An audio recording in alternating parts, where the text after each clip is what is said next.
nemoguće dobar put sa srećnim krajem ako nije pravilna orijentacija. I ako padne magla, i ako pogrešimo put i pređemo na stramputicu, i ako tuđi put proglasimo za svoj, i ako krenemo na traške, tog trenutka dolazi do prekida svega onoga što se kroz vekove mukotrpno postizalo. Zato se postavlja jedno teško pitanje: koja bi bila od velikog mnoštva najstrašnija po posledicama, najgora, najdugovečnija srpska zabluda sa najgorim posledicama? Koja bi to bila ona koja je odnela ne samo najviše tela, već i najviše duša našeg naroda? Nažalost, moram da kažem da je 20. vek prepun srpskih zabluda.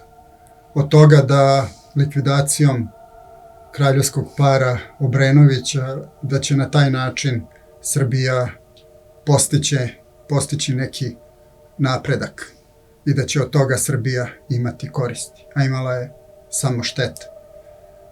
Takođe, velika je zabluda da je taj period posle Obrenovića od 903. do 914.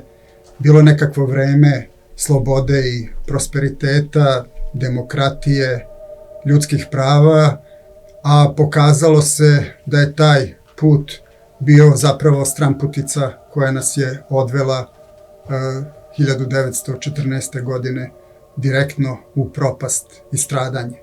Jedna od najvećih zabluda koja bi tekako mogla da se računa kao i najveća srpska zabluda, to je Jugoslavija, odnosno stvaranje Jugoslavije, Kraljevine Jugoslavije, pre svega posle Prvog svetskog rata.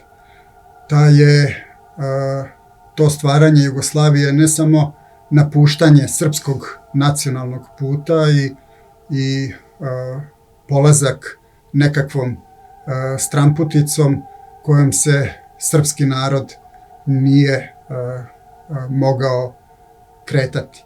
Ta je stramputica bila poput one priče Radoja Domanovića iz njegove čuvene pripovetke Vođa.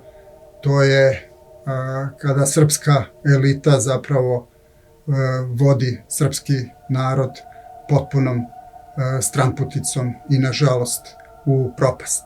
Tada su napuštene tradicije srpske državotvornosti i krenulo se zapravo u nekakav eksperiment koji naravno, sada smo potpuno sigurni u to, nije dao dobre rezultate. Naravno, jedna od najvećih zabluda je da je 27. mart 1941. godine bio čin koji se mogao porediti sa kosovskim činom žrtvovanja cara Lazara i njegovih vitezova na Kosovu, iako je to bio čin sasvim suprotan od toga, čin koji je uveo Kraljevinu Jugoslaviju još u veće stradanje, veće od onog Prvog svetskog rata. Videlo se tada da ta pučistička vlada koja je bila potpuno u geopolitičkom kontekstu sa pre svega Velikom Britanijom ili Sjedinjenim Američkim Državama, nije vodila računa o srpskim interesima, već pre svega o interesima tih velikih sila.